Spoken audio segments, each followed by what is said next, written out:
ಧರ್ಮ ಅಂದ್ರೆ ಏನು? ಮಸ್ತಾಗಿ ದುಡಿಯೋದು. ಸುಮ್ಮನೆ ಒಂದು ಏಟು ನೀವು ಊಟಕ್ಕೆ ಕೂತಿರ್ತೀರಿ, ಒಂದು ಪಕ್ಷಿಗಳು ಬಂದು ಕೂಡ್ತದ್ದು ಹಿಂದಕ್ಕೆ ನಿಮಗೆ ಗೊತ್ತಿರಬೇಕು. ಇವು ಗುಬ್ಬಿಗಳು. ಎಲ್ಲೇ ಹುಡುಗರು ಊಟಕ್ಕೆ ಕೂತ್ರೆ ಅವ್ರ ಸುತ್ತಮುತ್ತ ಗುಬ್ಬಿಗಳು ಬಂದು ಕೂಡ್ತಿದ್ದು. ಹುಡುಗರು ಏನು ಮಾಡ್ತಿದ್ದು? ಒಂದು ಇಟಿಟ ಹಿಂಗೆ ಚೆಲ್ತಿದ್ದು. ಇದ ಧರ್ಮ. ಕೋಟಿಗಟ್ಟಲೆ ಅಲ್ಲ, ತುತ್ತ ತುತ್ತ, ಹನೇ ಹನೇ.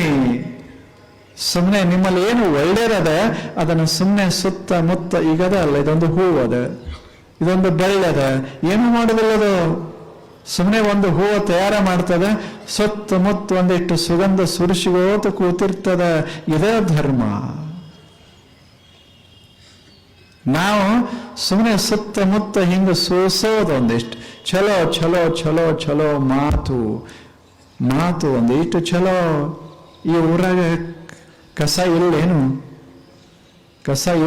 ಅದ ಬರೇ ಕಸ ಅನು ಗುಲ್ಬರ್ಗ ಅಂದ್ರೆ ಅಲ್ಲ.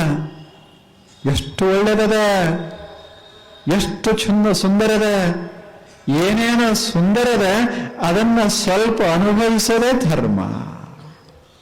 ಏನು ಒಳ್ಳೆಯದ ಅದನ್ನು ಅನುಭವಿಸೋದೇ ಧರ್ಮ.